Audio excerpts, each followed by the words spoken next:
hamon ang haharapin ng mga scholars na 3 beses ang hirap kumpara sa mga nagdaang pagtatanghal. Scholars, Gary V. Acadremians, Christian Bautista and Miss Joanna Ampil. Hey! Hi! Chair. Hi, good evening. You're my crush. 3 pagsubok ang pagdadaanan upang mas mapagtibay ang sining at pagkakaibigan. Medyo may bonding kami. So, we kind of know how to work together.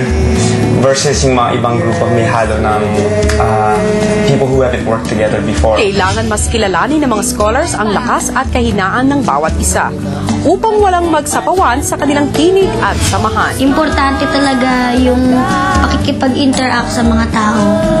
Na hindi ka lang basta kakanta lang dyan or basta matapos mo lang yung gagawin mo. Sa a cappella performance na walang background music na maaasahan, kailangan na matibay na pagtitiwala sa sariling tinig at sa tinig ng mga kaibigan.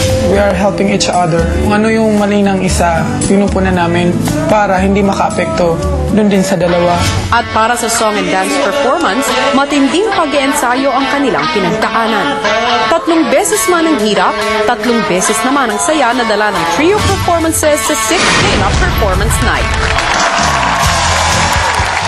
Which group will give a compelling performance? Which team will move one step closer to their dreams? Abangan yan dito lang sa 6th Gala Performance and Expulsion Night ng Pinoy Dream Academy Season 2 Live na Live Worldwide!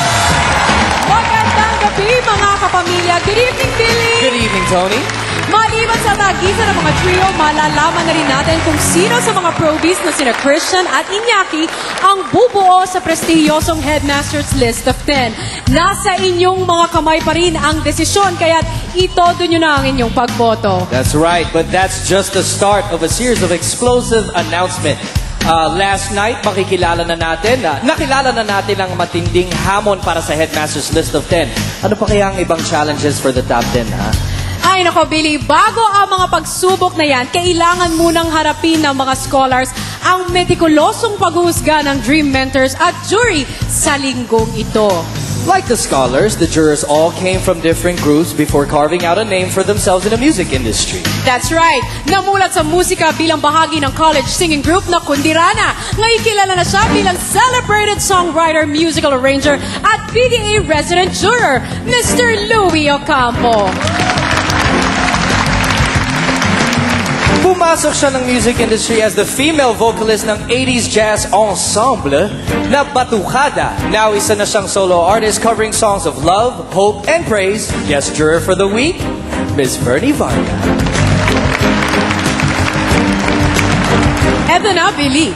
Sa unay, guest conductor siya para sa Philippine at Manila Philharmonic Orchestra. Pero ngayon, isa ng tanyag na musical arranger, musical director, at ang ating PDA resident juror, Mr. Gerard Salonga. Sisimulan na natin. Let's go. Let's start. Unahin na natin ang performances ng Probies. May tig-isa silang solo performances at isang duet. At ang mga markang makukuha nila sa dalawang ito ang magiging basihan ng kanilang grade for the week. Sa nakaraang performance ng ating first Probie, wala nga ba siyang sense of fun? Maramdaman na kaya natin at mag-enjoy na siya sa kanyang pagpe-perform sa gabing ito. Please welcome our Probie, Iñaki.